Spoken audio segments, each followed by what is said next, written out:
Noticias Caracol, fin de semana.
Las bombas dejaron de caer sobre la Franja de Gaza y los rehenes regresaron a casa. Es una jornada histórica, María Teresa. Bienvenida, gracias por estar con nosotras.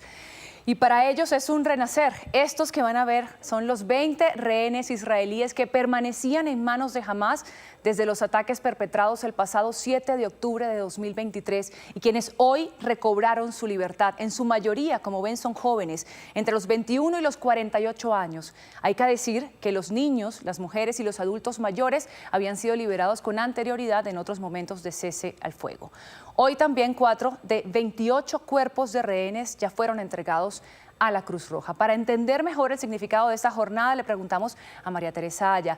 María Teresa, fueron meses de una presión interna muy fuerte en Israel, no solo de las familias de los rehenes, sino también de la población en general hacia el gobierno para que se lograran estas liberaciones.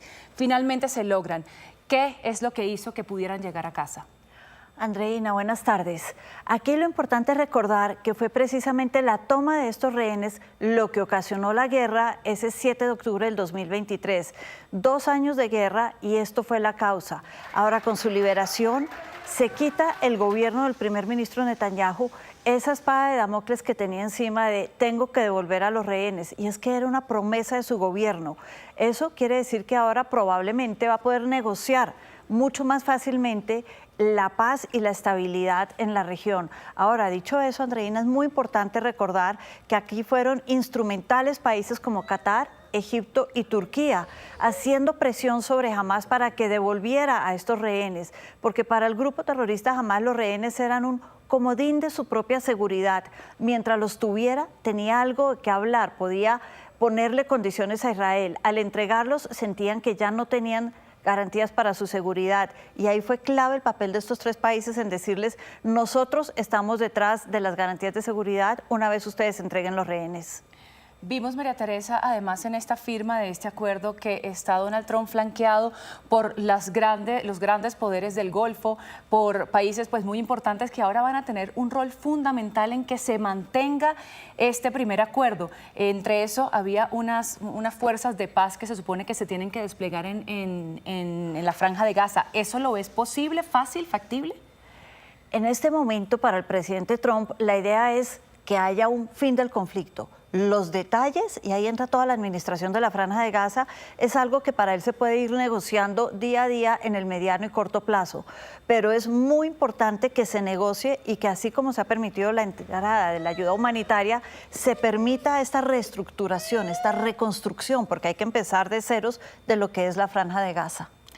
Así es. Bueno, en Tel Aviv cientos de personas se congregaron afuera de uno de los hospitales a los que fueron llevados los rehenes israelíes liberados para su revisión médica.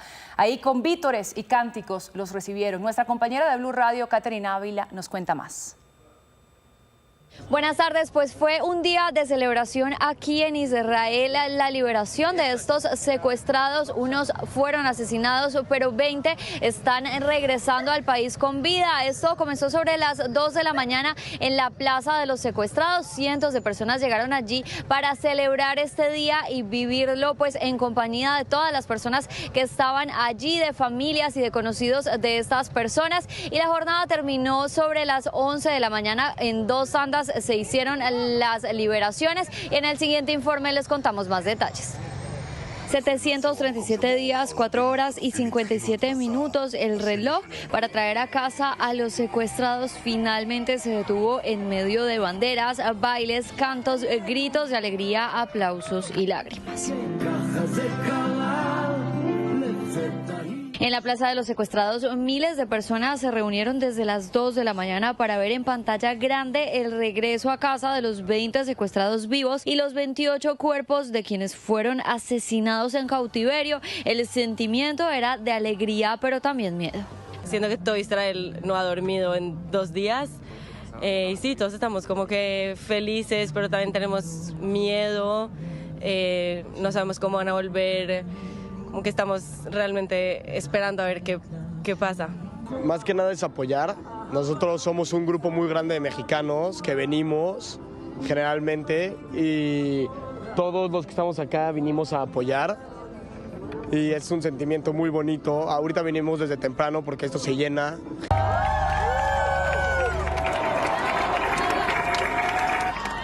Pero la liberación finalmente llegó a las 8 de la mañana y con la plaza totalmente llena comenzó la primera entrega a una delegación de la Cruz Roja. Fueron 7 los liberados. Creo que no hay palabras de cómo escribir este momento en nuestra historia, un momento muy feliz. Se puede ver la gente aquí llegando, todo con sonrisas después de tanto tiempo, de 2 años de mucho sufrimiento a nuestro pueblo y realmente es uno de los momentos más felices que yo en mi vida me acuerdo que llegó, entonces un momento muy especial para nosotros. Muy emocionante, muy contento de ver que vuelven muchos de los secuestrados muertos también, vivos, y con dolor por los que no vuelven vivos. 2 horas más tarde fueron liberados los otros 13, entre ellos el Cana Bogbot, el colombiano israelí esposo de la colombiana Rebeca González. Por primera vez después de 2 años se comunicó por vía telefónica con su familia en una emotiva llamada.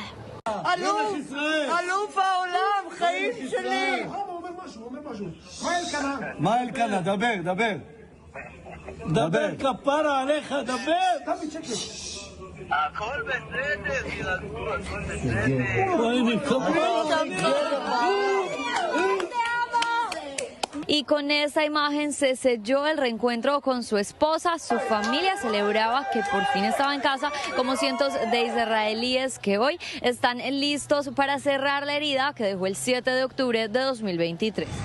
Pues aunque hay celebración en Israel, todavía continúan los procesos para recibir los 28 cuerpos de secuestrados que fueron asesinados en cautiverio. Esto hace parte de lo acordado entre Israel y Hamás. Este es un informe de Caterina Ávila de Blue Radio para Noticias Caracol.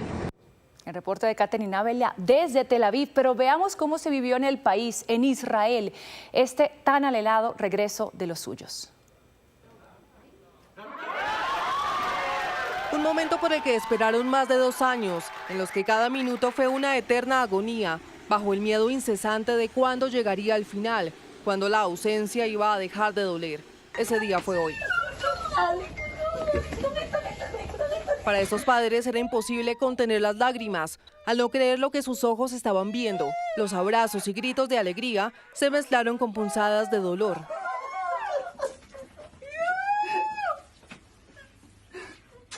Son escenas que se replicaron una y otra vez.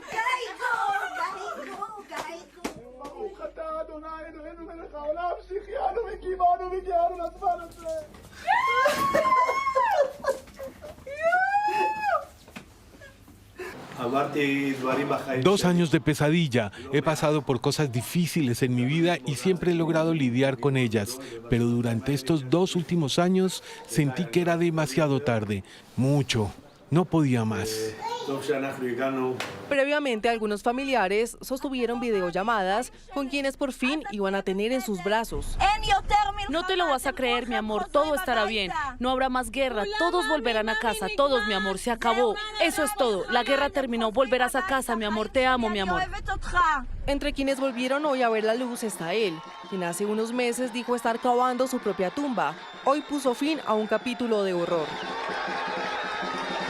Los rehenes fueron liberados en 2 grupos, el primero con 7 de ellos y en el segundo iban los 13 restantes. Hamás los entregó a la Cruz Roja antes de dirigirlos a las fuerzas de defensa israelíes. Después fueron ubicados en la base militar de Reim, en Israel, donde ambulancias les esperaban. Una vez sometidos a revisiones, el reencuentro estaba cada vez más cerca. Los cautivos fueron conducidos por aire junto a familiares y luego por tierra a hospitales, donde se reunirían con otros allegados. Y estas imágenes hablan por sí solas. Es el momento en que minutos antes, las familias de rehenes vieron a sus seres queridos encontrarse con las tropas de las fuerzas de defensa israelíes. Entre tanto, militantes de Hamás condujeron por Han Yunis, al sur de Gaza, antes del esperado intercambio de prisioneros. Ese fue el fin de la operación, que para los familiares es un bienvenidos a la libertad. Bienvenidos de nuevo a casa. Entre las familias que celebran hoy el regreso de sus seres queridos secuestrados hace un poco más de 2 años por Hamás, también está una familia colombiana. Elkana Bogbot, de 36 años y ciudadano colombo-israelí, vuelve a casa después de 737 días de cautiverio. Junto a los suyos, su esposa colombiana celebra que por fin la tortura terminó. Según una ONG que ha seguido de cerca la situación de los rehenes, Elkana padece de asma y desarrolló una afección cutánea causada por la humedad de los túneles, en donde Hamás mantenía a los secuestrados en condiciones degradantes. También se conoció que estuvo encadenado, privado de comida y aislado durante su cautiverio. Eso sin contar los constantes abusos físicos y psicológicos a los que cautivos eran sometidos, condiciones inhumanas que hoy quedan atrás y que, aunque seguirán siendo una herida abierta en la memoria, empiezan a convertirse solo en un doloroso recuerdo.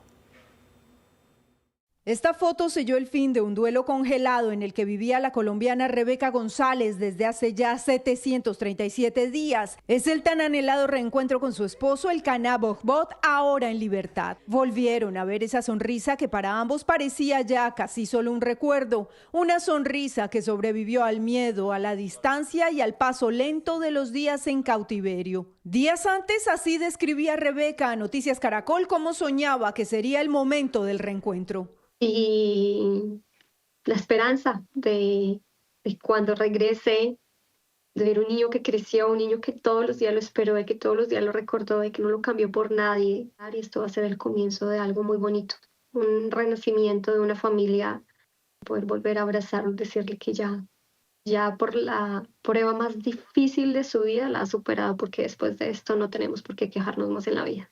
Así como la esperanza nunca se apagó desde que se conoció que Elkana sería liberado, el paso de las horas se llenaba de euforia y ansiedad. Sus amigos le preparaban una fiesta de bienvenida, mientras su madre, en medio de la celebración de su cumpleaños, agradecía al cielo por el mejor regalo de la vida. El primer contacto antes de su liberación se dio a través de esta videollamada, aún con uno de sus captores a su lado. A Elkana se le iluminaban los ojos y sonreía al ver a su familia. Solo les pidió que se calmaran y les confirmó que todo estaba bien. En medio de la euforia, su esposa Rebeca le gritó desde el corazón un mensaje en español. Horas después fue entregado a la Cruz Roja y posteriormente a las fuerzas militares de Israel. Eran alrededor de las 11 de la mañana, hora local, cuando Elkana Bogbot volvió a pisar suelo israelí. Su esposa lo esperaba con una muda de ropa, perfume y un dibujo hecho por su hijo de 5 años. Un niño que desde antes de salir de casa ya esperaba ansioso el momento para volver a abrazar a su padre. De hecho, hace pocos minutos, a través de un comunicado, Rebeca González Bogbot se pronunció sobre esa liberación. Dijo que hoy se cierra el capítulo más oscuro de la vida de su familia. Agradeció a los líderes políticos que lo hicieron posible y a los medios de comunicación. De otro lado, son 1.968 palestinos que fueron liberados. Aquí algunas imágenes del regreso de algunos de ellos. Hay que decir que los palestinos encarcelados en Israel también denunciaron tratos inhumanos e injustos, además de no haberse cumplido el debido proceso para su encarcelamiento, aislados sin poder hablar con sus familias o poder siquiera defenderse en un juicio. Así se vivió este día en la Franja de Gaza. En esta imagen quedó retratado este primer encuentro, que tras 2 años de guerra en la Franja de Gaza, muestra cómo 2 personas volvieron a unir sus corazones. La imagen se extiende por las calles de Ramala, capital de Cisjordania, que se llenaron de familias y amigos quienes recibieron a los prisioneros liberados por Israel en el marco de la primera fase del Plan de Paz para Gaza. Gritos de alegría, abrazos y emociones desbordadas se vivieron en medio de la destrucción que ha dejado la guerra. Gracias a Dios nos sentimos aliviados de haber podido ver cómo está la familia. Que Dios tenga piedad de nuestros mártires y de todos nuestros fallecidos y conceda paciencia a nuestra gente en Gaza. Madres que por meses no vieron a sus hijos, hoy por fin tienen sus corazones en paz. Gracias a Dios, la guerra ha terminado y nuestros hijos han sido liberados de la prisión israelí. Nuestros corazones por fin están en paz. Esperamos, si Dios quiere, que todos los prisioneros restantes también sean liberados pronto. Tras la tregua, Israel liberó 1.968 presos palestinos, 250 de ellos condenados a cadena perpetua, mientras que el resto simplemente detenidos en medio del conflicto. Algunos llegaron por Ramala, nordeste de Jerusalén, y contaron el infierno que vivieron en las prisiones de Israel. La situación es extremadamente difícil para los jóvenes. No tienen comida, ni bebida, ni atención médica. Sufren una opresión constante y un tormento. Ojalá todos prestaran atención a su situación.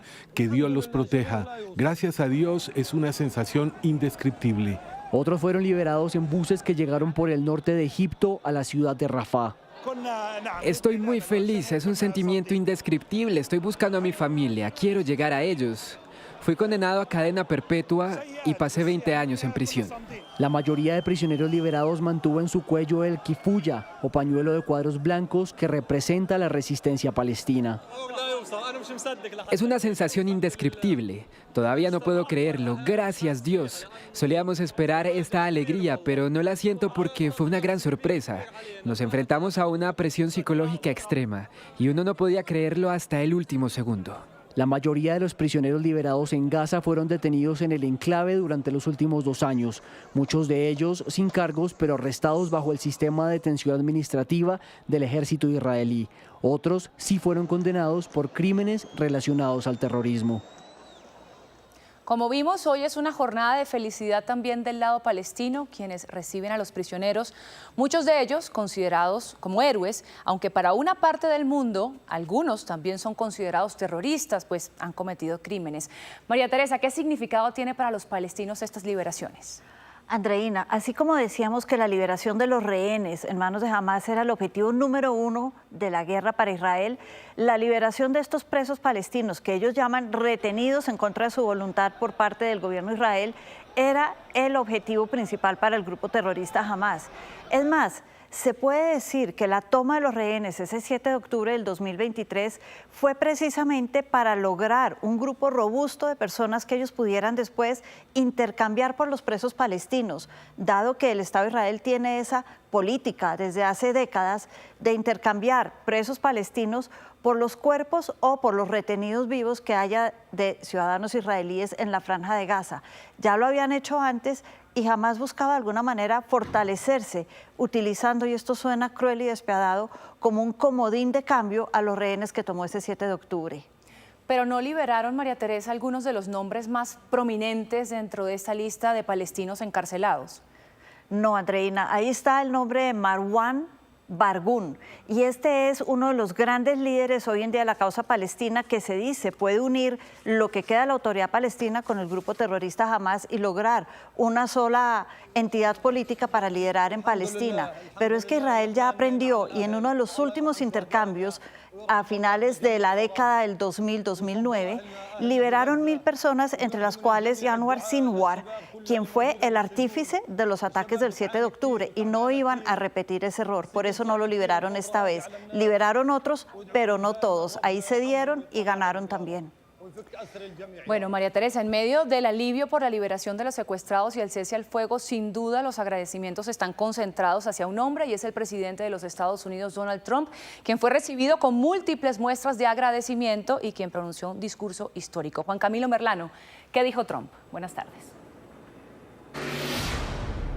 Andreina, es un amanecer histórico para un nuevo Medio Oriente. Es el día por el que todo el mundo está orando y finalmente tenemos paz. Eso dijo el presidente Donald Trump con un tono positivo en medio de este viaje que ha estado marcado en efecto por múltiples muestras de agradecimiento histórico también, y en el que hay que destacar que el presidente de los Estados Unidos promete que su plan de paz, implementado en su primera fase, finalmente le podrá traer paz al Medio Oriente. Una visita que para él ha sido excepcional por esas muestras de agradecimiento, no solo por parte de ciudadanos, sino también por parte de, más recientemente, alrededor de unos 30 líderes de todo el mundo que hicieron presencia en esa cumbre extraordinaria de paz en Sharm el Sheikh, en Egipto, para la firma de ese plan protocolario de paz, cuyos detalles aún no conocemos en su totalidad, pero cuyo gran reto es que sea implementado más allá de esa primera fase y que en efecto pueda traer paz a la Franja de Gaza. Desde el cielo de Tel Aviv se alcanzaba a divisar un agradecimiento gigantesco. En uno de los extremos se ve dibujada la silueta del rostro del presidente Donald Trump, quien desde el Air Force One alcanzó a ver el mensaje, el mismo que en las calles de Israel miles de personas coreaban ante la llegada del mandatario estadounidense y la liberación de los primeros secuestrados.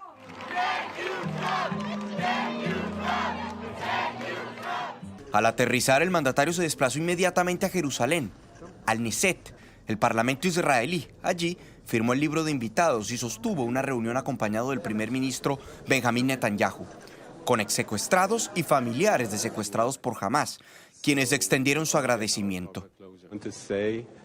Quiero decir que hoy ver a todos regresar es un gran final. Solo quiero que todos los fallecidos también regresen para que todos podamos tener un final como es debido. Los homenajes a Trump se extendieron hasta el recinto del Pleno del Parlamento. Era la primera vez que un presidente de Estados Unidos se dirigía ante ese escenario desde el 2008, durante el gobierno de George Bush, y la ovación fue prácticamente unánime. Y como era de esperarse, el presidente no solo declaró el fin de la guerra, sino que prometió un futuro próspero, gracias a su acuerdo de 20 puntos que allanó el camino para la liberación de secuestrados y el cese al fuego ahora vigente. Es el comienzo de una gran concordia y una armonía duradera para Israel y todas las naciones de lo que pronto será una región verdaderamente magnífica. Lo creo firmemente. Este es el amanecer histórico de un nuevo Oriente Medio. En las gradas, entre el público, observaban con ansias al mandatario y le rendían más homenajes portando gorras rojas de Make America Great Again y otras con el mensaje Trump, el presidente de la paz. Pero en medio de las ovaciones hubo una interrupción al discurso del mandatario. Era por parte de este legislador de izquierda quien pedía el reconocimiento del Estado palestino, Ayman Odeh, pero fue rápidamente retirado del recinto y Trump continúa siendo el centro de atención. Este será recordado como el momento en que todo comenzó a cambiar y a cambiar para mucho mejor, así como Estados Unidos ahora. Será la época dorada para Israel y la época dorada para el Medio Oriente. El mandatario aprovechó las ovaciones y respaldo para hacerle un pedido extraordinario al presidente de Israel, Isaac Herzog, ante los líos judiciales del actual primer ministro Benjamín Netanyahu. Tengo una gran idea. Señor presidente, ¿por qué no le conduce un indulto? Hágalo. Por cierto, eso no estaba en el discurso, como probablemente sepan. Pero me cae bien este caballero de aquí, parece tener mucho sentido. Nos guste o no, este ha sido uno de los mejores presidentes en tiempos de guerra. ¿Cigarrillos y champaña? ¿A quién le importa eso? La referencia es porque acusan a Netanyahu de recibir $195,000 reportados como cigarrillos y champaña. El presidente también aprovechó para agradecer a su equipo, Steve Witkoff, su yerno Jared Kushner y el secretario de Estado Marco Rubio, sobre el que dijo será recordado como el mejor secretario de Estado en la historia. 65 minutos duró ese discurso del presidente Donald Trump ante el Parlamento israelí. Posteriormente se dirigió a Sharm el Sheikh en Egipto, donde hace tan solo unos minutos firmó ese acuerdo de paz, también junto a los países garantes y rodeado de unos 30 líderes, tanto de países así como también de distintas organizaciones. Y así como fue un viaje extraordinario, fue fugaz, porque ya se montó en el avión y viene de regreso aquí a Washington. Se espera que llegue en la madrugada. Juan Camilo, el particular liderazgo de Donald Trump, sin duda, hay que decirlo, fue el que logró sentar en la mesa a líderes de más de 20 países que ahora se comprometen a ayudar a lo firmado en este papel que se convierta en una realidad en el terreno. Un triunfo que se anota a Donald Trump, que logró reunir en tiempo récord a los poderosos países del Golfo, también a países de Europa y Asia, para acompañar esta primera fase del acuerdo de paz entre Israel y Hamas. Vamos a seguir, María Teresa. Este es un paso importante, pero aún queda un largo camino por recorrer y muchos posibles cuellos de botella para alcanzar verdaderamente la paz. ¿Cuáles son esas dificultades que se presentan en las siguientes fases? Andreina, como decíamos, el acuerdo para el presidente Trump tiene un objetivo macro: el fin de la guerra. ¿Cómo se llega a eso? Es lo que tienen que negociar ahora. Y ahí, en esos detalles, como dicen de manera coloquial, es donde está el diablo. El diablo está en los detalles. Y tal vez aquí el más importante, hay dos. Uno, en la creación del Estado palestino. Veíamos que eso fue tema, por ejemplo, frente al discurso del presidente Trump esta mañana. Y es que en los 20 puntos del acuerdo de Trump no se habla del Estado palestino, ni de la posibilidad que este exista. Y sin embargo, la paz en la región y la estabilidad pasa por ese Estado. Lo segundo es la reconstrucción que hay que hacer en este momento de la Franja de Gaza y quién la va a administrar. Lo lógico, pensaría uno, son los palestinos, pero tampoco se habla de ellos. Se ha dicho, por el contrario, no a Hamas y no a la autoridad palestina tal y como está concebida hoy. En ese sentido se dice lo va a administrar el presidente Trump, los europeos, ayudados de los árabes. Y para sostener todo esto, mientras se negocian los detalles, el presidente Trump ha dicho que es imperativo ese fondo de cerca de 3 trillones de dólares que van a sostener la parte macro del acuerdo mientras se negocia la parte de los detalles. Es decir, todavía hay muchos retos frente a la creación del Estado y la administración. Por eso hay que tener un optimismo moderado, porque todavía falta mucho, entre eso la creación del Estado palestino, sin el cual definitivamente no va a haber una paz duradera, porque ese es la causa palestina, es el corazón de la causa palestina. Pero María Teresa, veíamos en la nota de Juan Camilo Merlano que hablaba de que Donald Trump dijo que debía perdonarse a Benjamín Netanyahu, que tiene varios procesos dentro de Israel. ¿Por qué este mensaje de Donald Trump y qué importancia tiene? Andreina, más allá de que es un tema de política interna y se le ha criticado eso a Trump, me parece importantísimo el tema porque en este momento Benjamín Netanyahu está amarrado al poder por cuenta de la coalición que tiene con la extrema derecha, y la extrema derecha es la que dice arrasemos con Gaza, hagamos más asentamientos, no al Estado palestino. Si él se quita esta idea de que lo van a llevar a la cárcel por corrupción el día de mañana, puede darse el lujo de decirle que no a la coalición de la extrema derecha que lo mantiene en el poder. Él no quiere dejar el poder y que lo lleven a la cárcel, pero si ya no tiene ese susto, le dice no a la extrema derecha, y esto abre la vía para que puedan negociar con más facilidad temas como precisamente la creación del Estado palestino. Muy importante. Bueno, con el fin de la guerra en Gaza, miles de gazatíes empezaron a regresar a sus hogares que se encuentran en ruinas. Sin comida ni techo, los camiones con alimentos se han convertido en su único salvavidas. Entre las ruinas, miles de palestinos piensan ahora en reconstruir sus hogares. Los escombros se tomaron las calles, retratando el dolor de una guerra que durante 2 años desplazó, según la ONU, a 9 de cada 10 gazatíes. No sé dónde dormiremos. ¿Dormiremos sobre los escombros? ¿Qué haremos? No lo sé. Me sorprende que toda la casa esté destruida. Los 4 pisos de la casa se derrumbaron. Incluso la habitación de abajo está destruida. Una pequeña habitación de 3 por 3 metros. Todo destruido, el baño también. Pero no es solo la destrucción, también es la angustia por la falta de alimentos y productos esenciales. Por eso los camiones cargados de ayudas humanitarias que van desde Egipto se desocupan en segundos. Sobre los camiones, cientos de gazatíes pelean por llevarse una sola caja de alimentos para darle de comer a sus familias.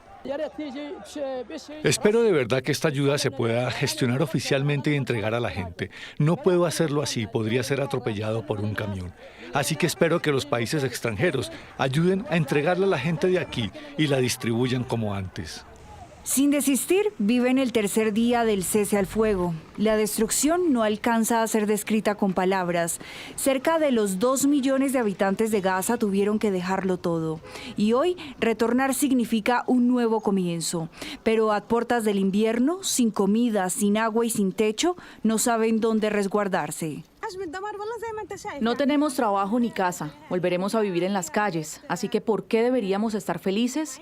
No solo eso, sino que las almas que se han ido, eso es lo que lloramos, más que las cosas materiales que hemos perdido. Las máquinas remueven todo lo que se fue al piso por los ataques de Israel, mientras que los palestinos, entre el polvo y los cimientos de lo que un día fue su casa, buscan los restos de sus seres queridos desaparecidos. Se estima que al menos 14.000 cadáveres estén bajo los escombros. Noticia en desarrollo en Noticias Caracol.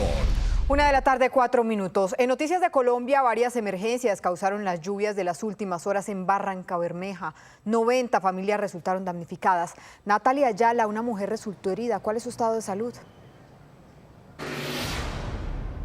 Catalina, televidentes, buenas tardes. Pues no es tan favorable. Ella se encuentra recluida desde ayer en la clínica La Magdalena de Barrancabermeja porque sufrió una fractura de cadera. Recordemos que ella fue sorprendida por una luz de tierra mientras dormía en el barrio 9 de agosto. Producto de estas lluvias, pues se vino un barranco encima de ella y quedó sepultada en las piernas. Bomberos la rescató rápidamente, pero esta no fue la única emergencia porque más de 20 barrios resultaron afectados y según el reciente reporte que ha entregado la Oficina de Gestión del Riesgo, ya suman 90 familias las que han reportado que están damnificadas por esta emergencia. Muchas de ellas perdieron sus muebles, enseres. Las casas terminaron gravemente afectadas por el agua y el lodo que ingresó a las viviendas, pero además muchas sufrieron pues que los muros se cayeron. Hablamos con la hermana de esta mujer que resultó afectada, quien también pues ella está damnificada y esto nos dijo.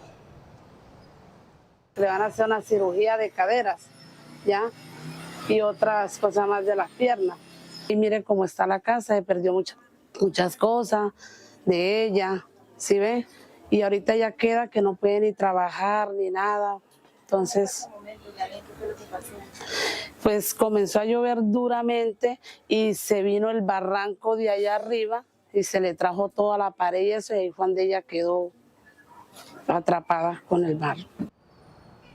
Llueve en todo el departamento de Santander y recientemente Isagena anunció que desde ayer a las 2 de la tarde se abrieron las compuertas de la represa de Hidrosogamoso porque los ríos Suárez y Chicamocha, que son los que aportan agua, pues han crecido significativamente. El llamado es a las poblaciones que están ahí aguas abajo a abstenerse de entrar a este río. Natalie, las intensas lluvias también se han registrado en otras regiones del país y han afectado, por ejemplo, la zona rural de los municipios que están alrededor de la Sierra Nevada de Santa Marta. Por el desbordamiento de quebradas y caños se han registrado inundaciones. Se estima que hay más de 600 familias afectadas. Las calles de Orihueca, corregimiento de la zona bananera en el Magdalena, se convirtieron en verdaderos ríos. Tanto así que la misma comunidad se tuvo que desplazar en barcas para salir del barrio. En Ciénaga Magdalena, las intensas lluvias causaron el desbordamiento del canal Maracaibo, lo que provocó inundaciones en viviendas. Se me inundaron los cuartos de los niños, la sala, todo, no teníamos espacio ni para acostar a los niños y queremos una solución porque se viene un fenómeno de pura lluvia fuerte. Las precipitaciones acompañadas de fuertes vientos destecharon varias viviendas. Las familias en su mayoría son de la zona rural y perdieron ropa, enseres y hasta los pocos alimentos. Prácticamente yo perdí todo con la inundación que hubo, ahora último el aguacero. Le pido al gobierno para que me ayude a recuperar las cosas del niño, que todo se le dañó, mi peladito, todo. Los organismos de socorro advierten que las lluvias no cesarán y que podrían presentarse vendavales en el norte del Magdalena. Es por eso que de manera explícita se recomienda a la comunidad inmediatamente inicien las precipitaciones. Se debe determinar cualquier tipo de actividad, tanto en playa, mar, como en río y piscina. Hasta el momento indican las familias afectadas que a la zona no han llegado ayudas humanitarias por parte de la gobernación. Claman por agua potable y alimentos. Y vamos ahora al sur de Bogotá, en donde fue atacada una estación de policía en la localidad de Ciudad Bolívar. Un hombre lanzó una granada que segundos después explotó. Daniel Ortiz, ¿qué se sabe de lo que pasó? ¿Qué dicen las autoridades y los habitantes de la zona?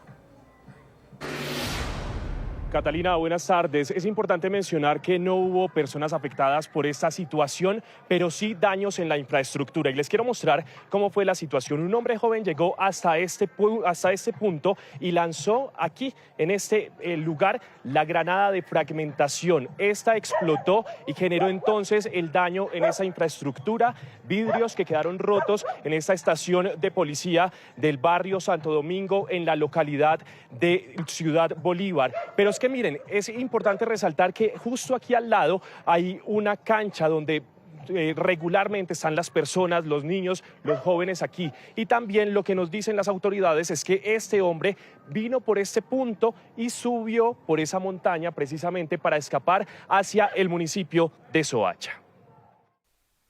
Momentos de terror vivieron los habitantes del barrio Santo Domingo de la localidad de Ciudad Bolívar luego de escuchar una fuerte explosión a las 7 de la noche. Muy duro, muy fuerte, y además de eso empezamos a sentir un olor como a caucho quemado, un olor bastante desagradable. Nosotros como vecinos de esta jurisdicción nos vinimos a mirar a ver qué había acontecido, porque vemos que hoy la inseguridad es bastante, muy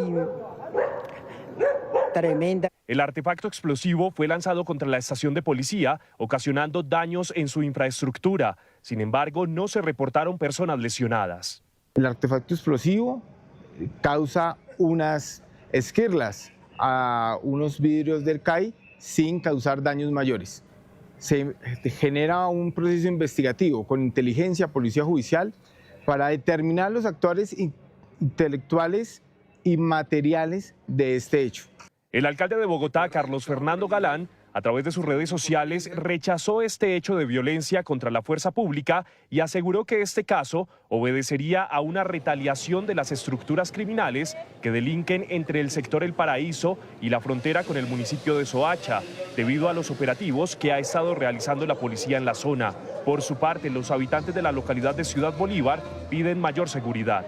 Acá estamos muy olvidados de las autoridades, acá no hay autoridad para nada, no nos colaboran en nada las autoridades, porque hay mucha delincuencia, hay mucha cosa, muchos robos, mucho vandalismo. Las autoridades ofrecieron una recompensa de 20 millones de pesos para quien brinde información que permita dar con los responsables de este atentado.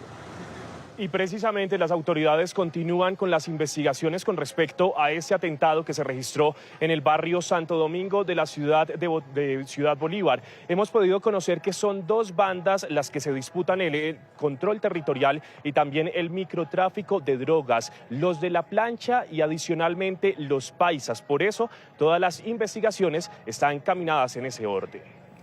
Daniel, gracias. De otro lado, en las últimas horas, en zona rural de Jericó, en Antioquia, se presentaron combates entre el ejército y un grupo armado ilegal. María Paula Jiménez, ¿qué fue lo que pasó? Alejandra, televidentes, muy buenas tardes. Así es, nosotros hemos tenido que registrar un fin de semana violento en el departamento de Antioquia. Esta vez vamos a hablar de lo que ocurrió en la madrugada de este lunes de 12 de octubre en el municipio de Jericó. El Ejército Nacional sostuvo combates con el Clan del Golfo específicamente. Dicen las autoridades que se encontraban en esa zona haciendo labores de control rutinarios cuando en medio de estos videos que logró grabar la comunidad se escuchó ese cruce de disparos entre el ejército y el Clan del Golfo. El alcalde de ese municipio hace un llamado al gobierno nacional, pero también a la fuerza pública. Hacemos un llamado fuerte al gobierno nacional y a todas las fuerzas para que acompañen nuestra gente, para que acompañen la comunidad. Por ahora decirle a la gente que queremos siempre acompañarlos, que de primera mano compartimos la preocupación, pero que de ese mismo modo debemos ocuparnos con responsabilidad para que en Jericó predomine la paz, predomine la tranquilidad. Seguiremos muy atentos. Según el balance que entregan en las autoridades, hay algo positivo dentro de lo que cabe. Afortunadamente no hay ninguna persona herida. Recordemos también lo que ocurrió hace muy pocos días en el municipio de Sonsón, donde resultaron 2 personas heridas en medio también de combates entre la 4ª Brigada y el Clan del Golfo. Por supuesto, el llamado que hacen las autoridades de estos 2 municipios es al gobierno nacional para que paren estos combates entre el ejército y el Clan del Golfo. Sí, señora María Paula, gracias. Y cambiamos de tema porque a esta hora avanza el plan retorno de miles de familias que salieron a vacaciones por la semana de receso. Precisamente por la vía al llano rigen algunas restricciones y allí se encuentra nuestra compañera Geraldine Rosso. Geraldine, ¿qué restricciones hay a esta hora? Buenas tardes. Catalina y televidentes, buenas tardes para todos. Mire, justamente los saludo desde acá, desde el kilómetro 18 en la vía al llano, en donde se prevé que hayan 3 reversibles, según las autoridades, estarán vigentes en diferentes puntos de ingreso a la ciudad. Uno de ellos estará ubicado en la vía La Mesa, otro en Suacha y otro justamente desde acá, desde donde los saludo. Pero adicionalmente a esto, habrá un reversible sobre la carrera 7ª que irá desde la calle 256 hasta la 183, con el objetivo de agilizar la movilidad sentido norte-sur. Pero mire, para el ingreso por la vía llano se prevé que ingresen cerca de 9.000 vehículos durante esta jornada.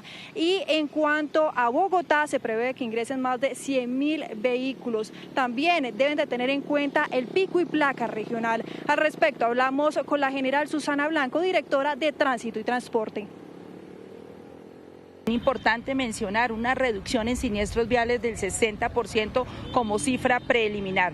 Ya tenemos nuestros dispositivos, hoy esperamos el ingreso a Bogotá de un aproximado de 100.000 vehículos y ya están funcionando también los reversibles. Nuestra policía de tránsito se encuentra volcada en las vías Villavicencio, en la vía también de La Mesa, que allí iniciará el reversible y estamos acompañando a los viajeros a partir del kilómetro 38.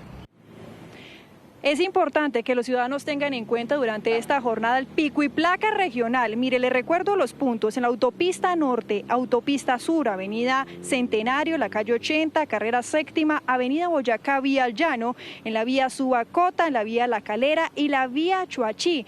Estos funcionarán a partir de las 12 del mediodía hasta las 4 de la tarde para vehículos terminados en placas pares 0, 2, 4, 6 y 8. Y en cuanto a las placas impares, operará desde las 4 de la tarde hasta las 8 de la noche. Recordemos que estas placas son la 1, 3, 5, 7 y 9. Así se adelantará el pico y placa regional con respecto al ingreso a Bogotá durante esta jornada.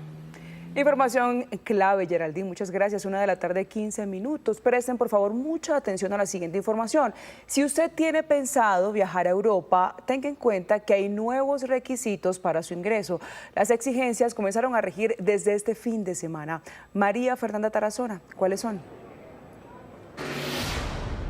Alejandra, buenas tardes. Si usted tiene pensado viajar a territorio europeo, España, Francia, Italia, tenga en cuenta que desde este 12 de octubre hay nuevos requisitos que deberá cumplir al llegar a territorio europeo. Cada uno de sus integrantes deberá realizar un registro biométrico muy importante para poder ingresar a la comunidad europea, a cada uno de los países, 27 países que lo incluyen. Para realizarlo será muy importante tener los documentos importantes: pasaporte vigente, itinerario de viaje y también, en el caso de los menores de edad, registro civil y también la autorización firmada por cada uno de los padres. Desde la Cancillería se asegura que este no es un requisito exclusivo para los viajeros provenientes de Colombia, sino para todos los países del mundo. Para ingresar a alguno de los 29 países de Europa que son del espacio Schengen, más Noruega, Liechtenstein y Suiza, se implementa el sistema de entradas y salidas al ingresar a un puerto europeo. Esto aplica a todos los países, no es solo para Colombia, a todos los países, y esta implementación va a iniciar de forma gradual para una plena implementación en abril. Tengan en cuenta que en este nuevo sistema de entradas y salidas se realizará una captura de sus huellas dactilares, también un registro facial, lo que le permitirá tener un paso mucho más rápido por migración. Si se niega, no podrá entrar a ninguno de los países de la Comunidad Europea. Este es uno de los destinos más apetecidos por los turistas colombianos. 5.2 millones de personas llegaron en 2024 a este destino y sigue siendo uno de los más solicitados y apetecidos por los turistas. Una escuela en Caloto, Cauca, quedó con graves daños estructurales luego de que le cayera un artefacto explosivo en medio de un hostigamiento, al parecer, de las disidencias de las FARC. El hospital del municipio también resultó afectado. Los habitantes de la vereda El Vergel, en Caloto, Cauca, recorrieron la escuela de la zona luego de que le cayera un artefacto explosivo a una de las aulas.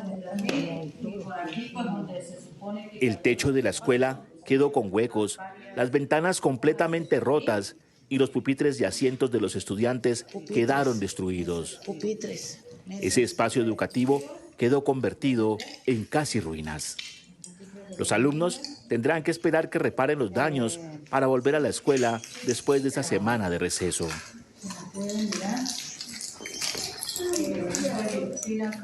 El artefacto fue lanzado para atacar al ejército. Por fortuna, en la institución no se encontraban estudiantes ni profesores. Entre tanto, en el casco urbano de Caloto, un artefacto explosivo también cayó sobre el Hospital La Niña María como consecuencia de un ataque de las disidencias a la estación de policía. El centro médico sufrió afectación en el techo y en la estructura. Algunos pacientes resultaron afectados por aturdimiento. Porque se vulnera también el derecho internacional humanitario y los principios de distinción y protección. Más o menos a unos 4 metros están las habitaciones de hospitalización con 4 personas que estaban siendo atendidas. Esto lamenta, esto es grave, no podemos permitir que esto siga ocurriendo. Hacemos un llamado a todos los actores armados y a la comunidad. Respetar la misión médica es proteger la vida de todos. El talento humano en salud merece seguridad y respeto para seguir cuidando nuestra vida y bienestar de los caucanos. En el municipio de Toribío, norte del Cauca, en las últimas horas se registraron enfrentamientos entre grupos ilegales y el ejército. Las autoridades capturaron a 6 presuntos integrantes del grupo delincuencial Los Pachenca que extorsionaba a comerciantes de la zona norte del Magdalena. Los indicados disparaban contra las fachadas de las viviendas de sus víctimas. Con el análisis de los videos de las cámaras de seguridad y durante 3 meses de investigación por parte del Gaula, se evidenció como delincuentes que harían parte de los Pachencas intimidaban a comerciantes de 5 municipios del norte del Magdalena. 6 personas fueron capturadas en la zona bananera y Aracataca. Según las autoridades, los obligaban a pagar entre 800.000 y 5 millones de pesos. Alias Jason, al parecer, sería el encargado de la entrega de panfletos extorsivos en las fincas de la zona bananera. Alias Encho, Giancarlo y Rafael realizarían directamente el cobro de las extorsiones. Cobros extorsivos aproximadamente a 80 víctimas, especialmente comerciantes, bananeros y ganaderos. Los señalados delinquían también con disparos hacia las fachadas de las fincas de los empresarios bananeros, como se ven en los videos, para presionarlos. Recaudaban cerca de 100 millones de pesos mensuales. Mediante la investigación realizada por el Gaula también se logró la incautación de un arma de fuego tipo pistola, una granada de 40 milímetros, 80 cartuchos de diferentes calibres, celulares y una libreta con información de las potenciales víctimas. Los detenidos ya pasaron a manos de la Fiscalía, entidad que les imputó 3 delitos como concierto para delinquir, extorsión agravada y porte ilegal de armas. En otras noticias, arrancó el plan de obras de la nueva calle 3 en la capital del país. Con la remoción de escombros y los trabajos preliminares que darán paso al pilotaje de los nuevos puentes vehiculares que conectarán al occidente de la ciudad. Mayra Tenorio, ¿en cuánto tiempo se tiene previsto que estén listas estas nuevas estructuras? Muy buenas tardes. Hablamos del año 2027, al menos en este primer tramo de la calle 13. Y precisamente los saludo en un punto muy importante para que ustedes sepan cómo se encuentra esta zona después de la implosión de los puentes.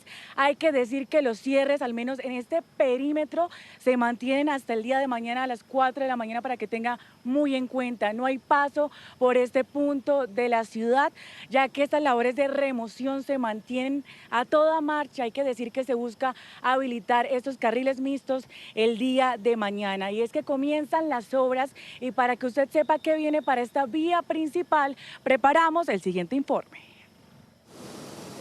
En la calle 13 con Avenida de las Américas comenzaron las labores de remoción de las cerca de 12.000 toneladas de escombros, el equivalente a 1.200 volquetas cargadas de material residual, tras la implosión de 4 puentes vehiculares. Estos puentes que durante medio siglo fueron claves para la movilidad en el occidente de Bogotá, ahora serán reemplazados por nuevas obras. La remoción de los escombros se extenderá por cerca de 2 meses. Luego comenzarán los trabajos para la mega intersección de 3 niveles. Así quedará. En el primer nivel, una glorieta con 3 carriles para el tráfico mixto. En el segundo, una glorieta para buses de Transmilenio. Y en el tercer nivel, puentes para vehículos particulares. Esta intersección tardaba una persona normalmente entre 13 y 15 minutos dentro de la intersección, digamos, en atravesar la intersección. Con los nuevos puentes, eso va a pasar ya no de 13 a 15 minutos, sino de 3 a 5 minutos. Va a conectar todo. Va a conectar la carrera 50, la calle Sexta, la calle 13 y obviamente las Américas.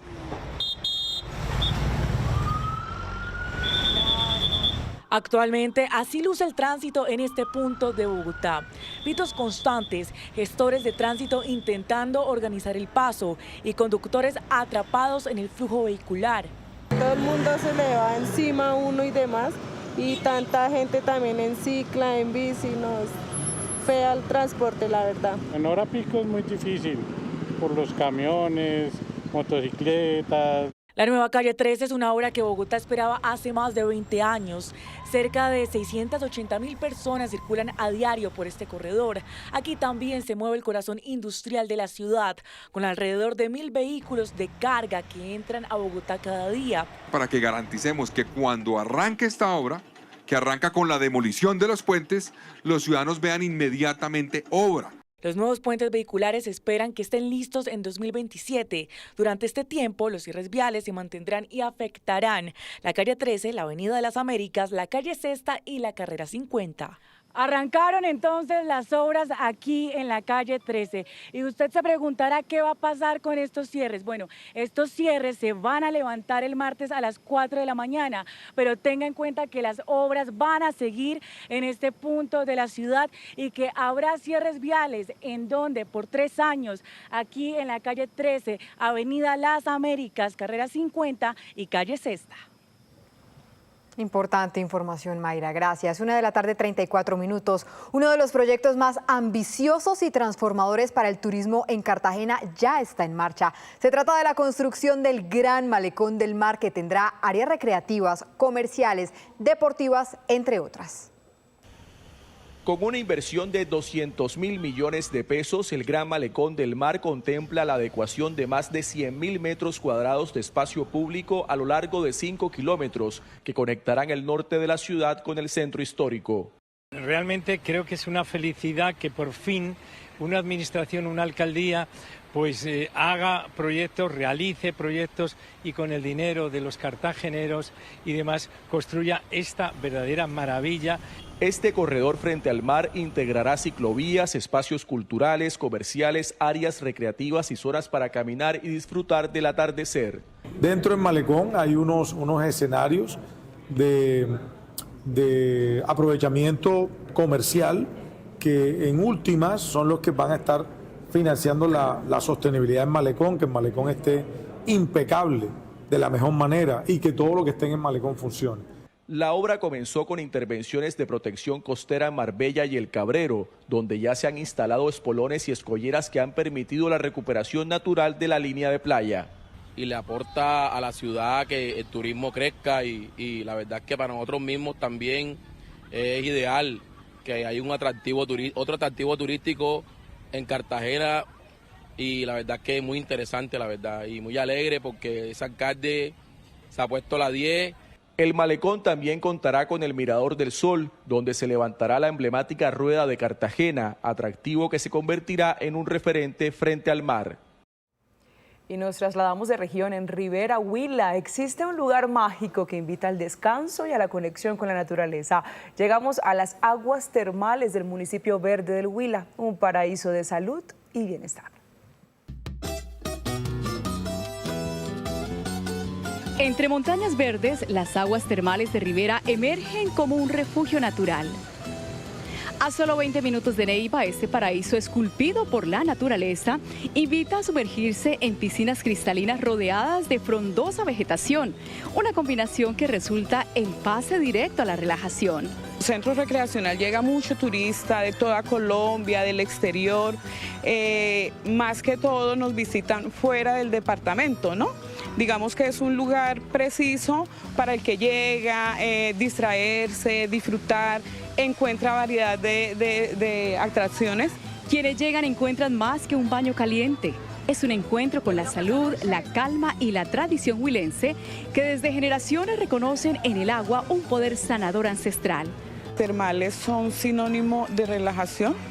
Está ubicada dentro del municipio de Rivera. Es un sitio que nos ofrece terapia, salud, nos contribuye en el mejoramiento de la calidad de vida. En Rivera, el agua nace caliente desde el corazón de la tierra, como si el Huila ofreciera un abrazo natural a los visitantes. El tiempo de relajación, el tiempo de compartir con compañeros, que no todo es trabajo.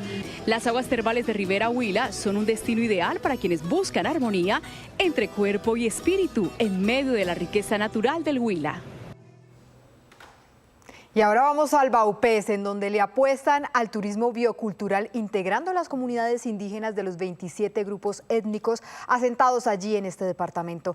La riqueza del territorio y la belleza de sus paisajes enamoran a los turistas que llegan hasta la selva amazónica.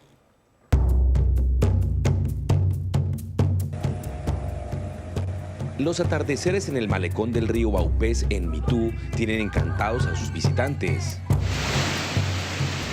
Los caudalosos ríos y caños en medio de la selva del Amazonas permiten un contacto directo con la naturaleza. Pues principalmente la tranquilidad y la belleza. Mire, por ejemplo, el atardecer de acá es algo espectacular, es algo muy bonito. Lugares sagrados como el Cerro Urania, ubicado a 5 minutos de Mitú, permiten una vista privilegiada de la selva para conocer sobre la cosmogonía de los 27 pueblos indígenas que habitan en el Baupés. Estas piedras, pues como ustedes lo pueden observar, pues tiene forma de sillas. La principal, que es la más grande, es donde se sentaba el dios Kuay, y el dios Kuay hacia acá dirigía sus comunidades indígenas. Y pues obviamente todos estos son sitios sagrados para la etnia de los cubeos. El imponente río Baupés transforma el espacio de verano como un lugar para disfrutar en familia. Las ferias y fiestas de Colonia, que rinden homenaje a los colonos que llegaron hace décadas a Mitú, muestran el arraigo cultural y ancestral de la región. Es increíble la biodiversidad de toda esta zona, un lugar maravilloso, un lugar muy tranquilo. Es increíble venir a vacaciones, disfrutar de este paisaje, es espectacular. Somos 27 grupos étnicos, 257 comunidades, donde tenemos gastronomía, cultura, saberes ancestrales, tenemos ríos majestuosos, cachiveras. Así que si usted quiere ir a Mitú, este mágico lugar está ubicado en el extremo oriente de Colombia. Se puede llegar por vía aérea desde Bogotá o Villavicencio y está a menos de 2 horas de vuelo. En el Valle del Cauca investigan una brutal agresión contra un árbitro en medio de un partido de fútbol de un torneo internacional sub-17. La invalidación de un gol habría causado la furia de jugadores, cuerpo técnico e hinchas del América de Cali. Este es el momento en el que Fernando Velázquez Amador es atacado brutalmente a golpes por jugadores, padres de familia y algunos miembros del cuerpo técnico de América de Cali categoría sub-17. El bochornoso suceso se habría registrado tras una reclamación por parte del equipo americano, quienes afirmaban que uno de los goles marcado en su contra se habría ejecutado en un fuera de lugar. Dicha reclamación habría sido invalidada por el árbitro, lo que habría generado la agresión en su contra. La Liga Vallecaucana de Fútbol, ente organizador del Torneo de las Américas, trasladó el caso al comité disciplinario.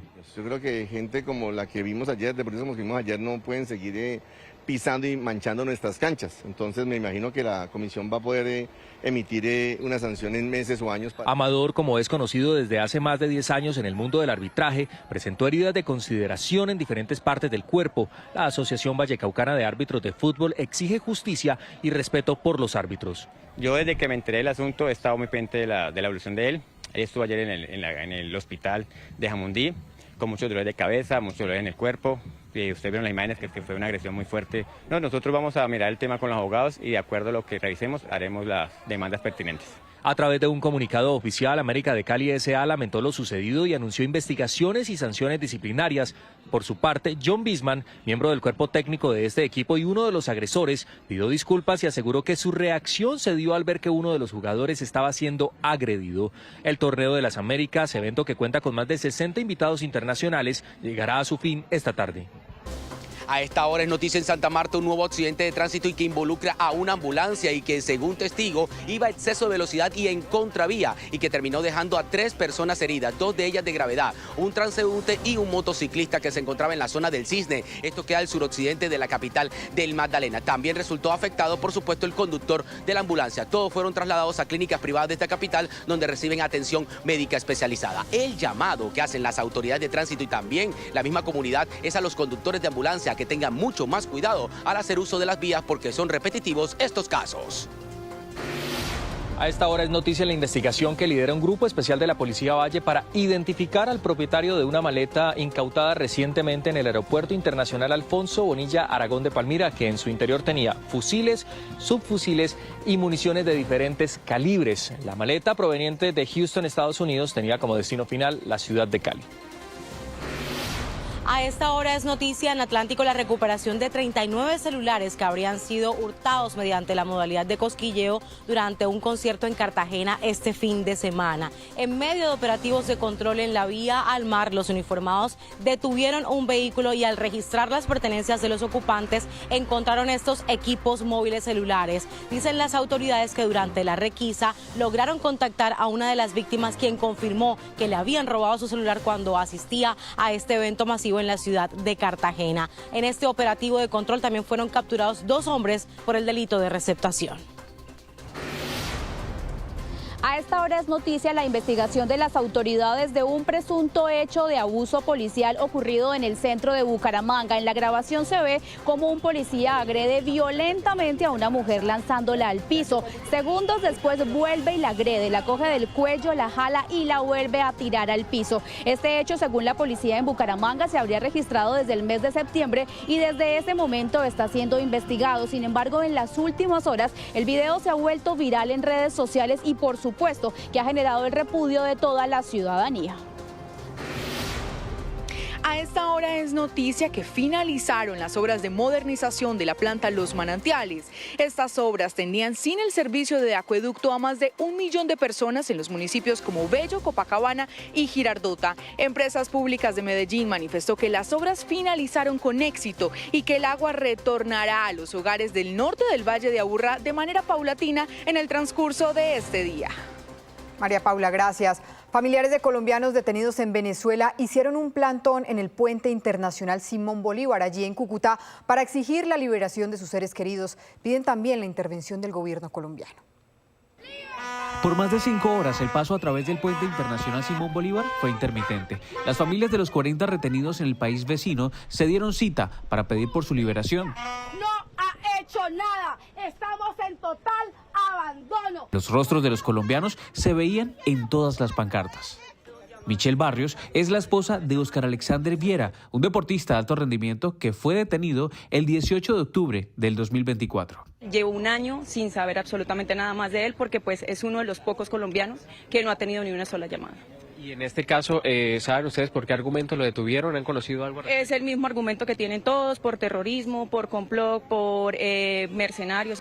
El abogado Iván Colmenares también está a punto de cumplir 1 año detenido en el país vecino.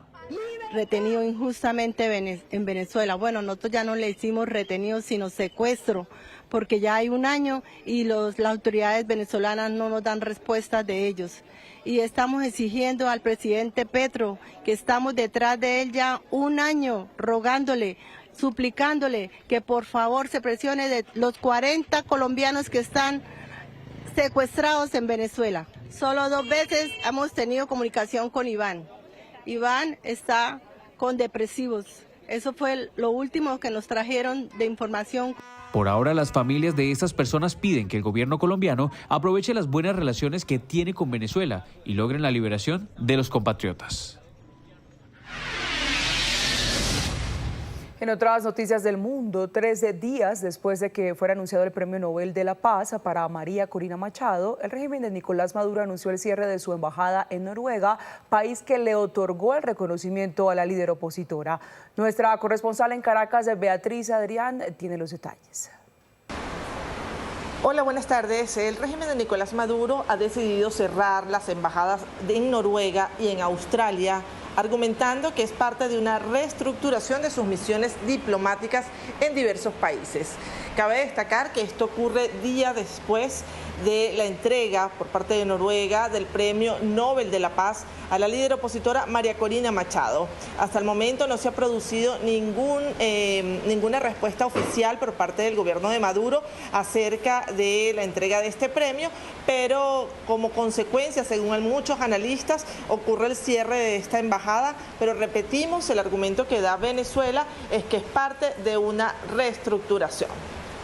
Beatriz, gracias. Y en México ya son 64 los fallecidos por las lluvias de los últimos días que afectan prácticamente a todo el país. Varios ríos se han desbordado, dejando poblaciones enteras bajo el agua, así como cientos de atrapados en sus hogares debido a las fuertes corrientes. 64 personas se encuentran desaparecidas. En el estado de Hidalgo, un puente se rompió, dejando incomunicados a miles de habitantes, mientras los servicios de emergencia adelantan las labores de rescate.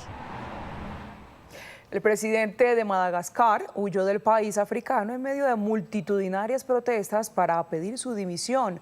El mandatario tenía previsto dirigirse a la nación en un discurso tras perder el respaldo de una unidad clave del ejército que se sumó a las movilizaciones lideradas por los jóvenes. La ira entre la población se desató el mes pasado en un inicio por los cortes de electricidad y agua, a lo que fueron agregándose otras inconformidades.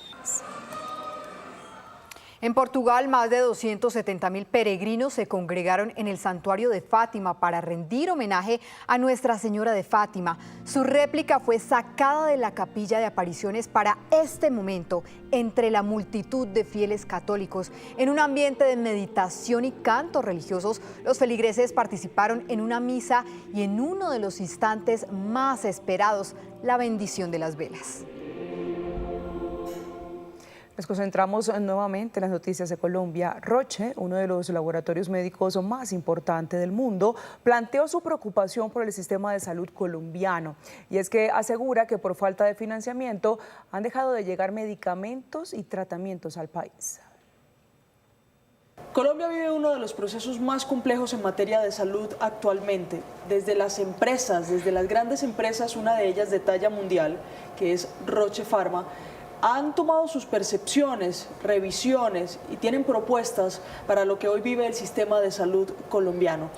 ¿Colombia realmente vive un proceso complejo o de quebranto del sistema de salud o es netamente percepción? Lo que está ocurriendo desde el punto de vista de el tiempo de diagnóstico, por ejemplo, para una enfermedad crónica, el tiempo de atención, y esto lo viven los pacientes diariamente, lo debes estar pasando tú o tu familia, Luisa, cuando vas a necesitar una cita con un especialista, son hechos reales que hablan de la situación del sistema hoy. Es decir, se ha deteriorado. Un profundo deterioro. ¿Desde hace cuánto más o menos? El deterioro muy especialmente en estos últimos 2 o 3 años, donde hemos visto continuamente cómo la atención no es oportuna en diferentes tipos de patologías, diferentes tipos de enfermedades, se va viendo ese deterioro. ¿Qué tan fácil ha sido en los últimos, o difícil en los últimos 2 o 3 años, colocar tratamientos y medicamentos en el sistema de salud colombiano? En los últimos tiempos, yo creo que aquí sí voy a concentrarme en el último año, ha sido mucho más complicado y la realidad es un tema del financiamiento del sistema de salud. Hay un tema del flujo de recursos que está cada vez más complicado. Quienes nos compran están muy limitados desde el punto de vista de recursos y para nosotros también se nos ha hecho una situación muy cuesta arriba completamente y sí podemos decir desde el punto de vista financiero poder ser sostenibles en el tiempo para poder asegurar que nuestros medicamentos lleguen a los pacientes. Hacemos todos los esfuerzos posibles, pero llega un momento en que nuestros propios proveedores nos dicen no podemos responder, entonces al final termina siendo un ciclo. El proceso para ingresar tratamientos o medicamentos con el INVIMA, ¿cómo va? Los tiempos en Colombia están superando los 5 años para la aprobación de un medicamento, comparado con países vecinos donde tenemos 12 meses, 18 meses. Ante este panorama, desde la gerencia regional hicieron varias recomendaciones. ¿Quiere decir que la mayoría de sistemas de salud en Latinoamérica están desfinanciados? Están subfinanciados porque el promedio de América Latina es 3.7% que invertimos en salud pública. Y el resto después sale del bolsillo de las personas, que el gasto de salud es más o menos alrededor de 6% en América Latina en total, en promedio, pero obviamente ahí hay grandes diferencias de países que invierten más y países que invierten menos, ¿no? Colombia, le pongo el caso específico de Colombia. Bueno, la data es reciente que probablemente hemos visto más un pequeño deterioro, porque eso hemos visto. Yo creo que ¿Deterioro? Claro, okay. Porque tenemos más listas de esperas, los pacientes están hablando por sí solos. ¿Qué debería tener usted que tiene una estirpe en el sistema de salud o en los sistemas de salud? ¿Qué debería tener una reforma al sistema de salud colombiano? Nosotros creemos claramente que falta todavía un financiamiento, falta después una clara definición cómo hacemos, y sabemos que la salud más barata es la que se puede prevenir, pero existen bastantes enfermedades que no se pueden prevenir, solamente se pueden detectar tempranamente. Hay mucho gasto no productivo que se podría haber evitado si tratamos, y esto es que un sistema de salud tiene que pensar. Identificación de los pacientes tempranamente, tratarlos bien, seguirlos bien, y obviamente en Colombia no es una excepción de esto, y creo que hay iniciativas en este sentido.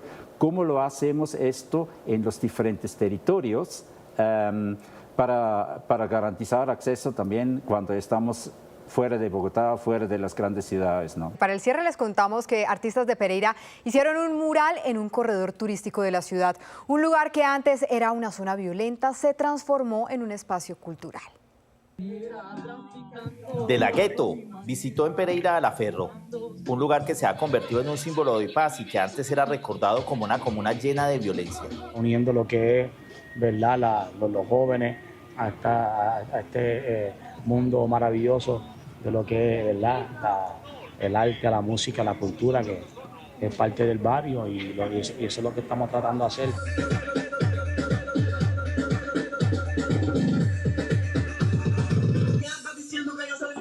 En este lugar muchos de los jóvenes han dejado la violencia por el arte, plasmando su trabajo en este corredor turístico donde cada vez tiene más visibilidad.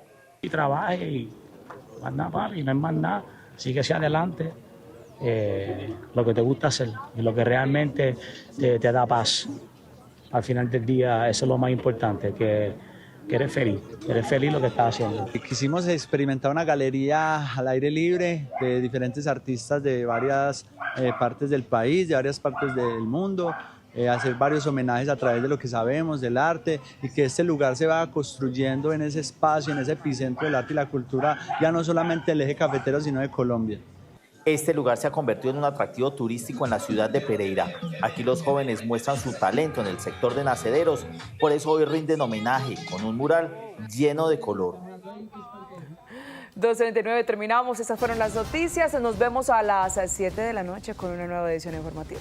Ya viene pura diversión, muertos del susto. Recuerden, somos Noticias Caracol, primero la gente, feliz tarde.